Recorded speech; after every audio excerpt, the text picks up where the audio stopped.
You don't need college to learn stuff, okay? Everything is available basically for free. You can learn anything you want for free. It is not a question of learning.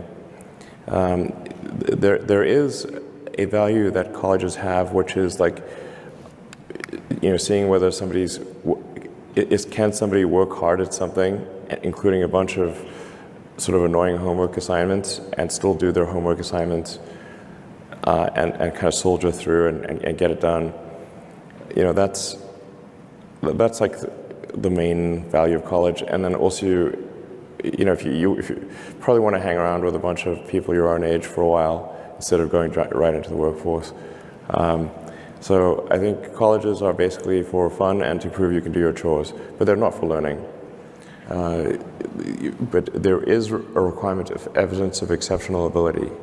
Like you just can't, if you're trying to do something exceptional, they must have evidence of exceptional ability. I don't consider going to college evidence of exceptional ability. In fact, ideally you dropped out and did something. I mean, obviously, we look at Gates is a pretty smart guy, he dropped out. Jobs, pretty smart, he dropped out. Larry Ellison, smart guy, he dropped out.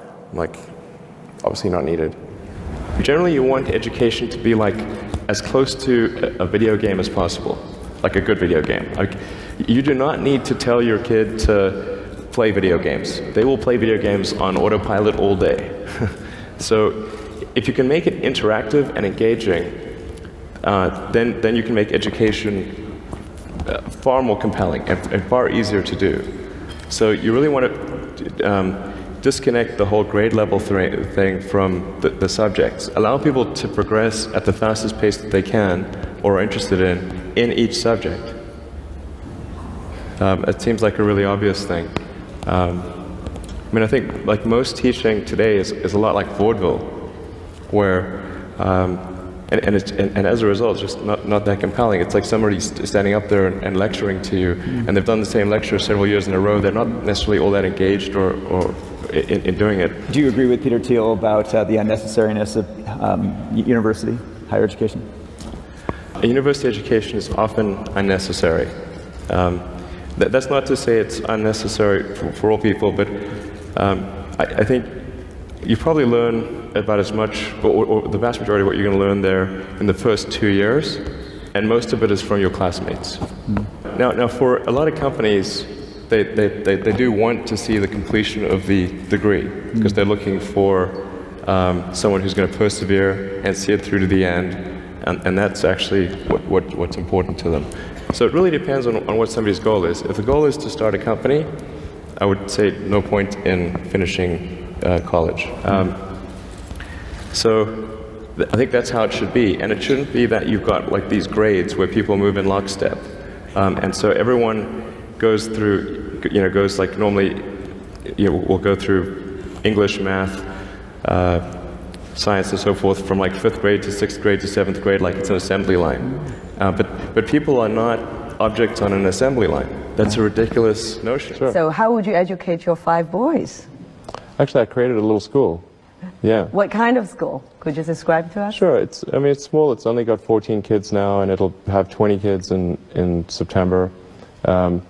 It's called Astra, which means to the stars. That's maybe a bit different from most other schools, is that there aren't any grades. There's no not grade 1, grade 2, grade 3 type of thing. And making all the children go in the same grade at the same time, like an assembly line. I know. Because some people love English or languages, some people love math, some people love music, and they have different abilities at different times. It makes more sense to cater the education to match their aptitudes and abilities. So I think that's one principle. Another is that it's important to teach problem solving, or teach to the problem, not to the tools.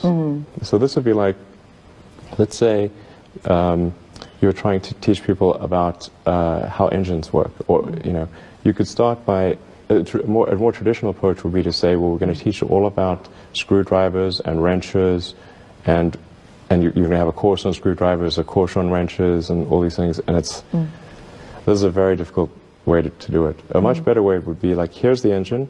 Now let's take it apart. How are we going to take it apart? Oh, you need a screwdriver. That's what the screwdriver is for. You need a wrench. That's what the wrench is for. And then a very important thing happens, which is that the relevance of the tools becomes apparent. It seems to be going pretty well. I mean, the kids really love going to school. I think that's a good sign. You know, I mean, I hated going to school when I was a kid. It was torture. So the fact that they actually think vacations are too long. Like they want to go back to school. Wow. Yeah, exactly. That's weird. I know. You know, if you think of like what is education, like you're basically downloading data and algorithms into your brain, and it's actually amazingly bad in conventional education because like it shouldn't be like this huge chore. Like the more you can gamify the process of learning, the better. Like, and I think unfortunately, like a lot of education is very vaudevillian. You've got you know, someone standing up there kind of lecturing at people, and they've done the same lecture 20 years in a row, and they're not very excited about it. And that lack of enthusiasm, you know, is conveyed to the students. They're not very excited about it. They don't know why they're there. Like, why are we learning this stuff? We don't even know why. In fact, I think a lot of things people learn, probably there's no point in learning them, because they never use them in the future.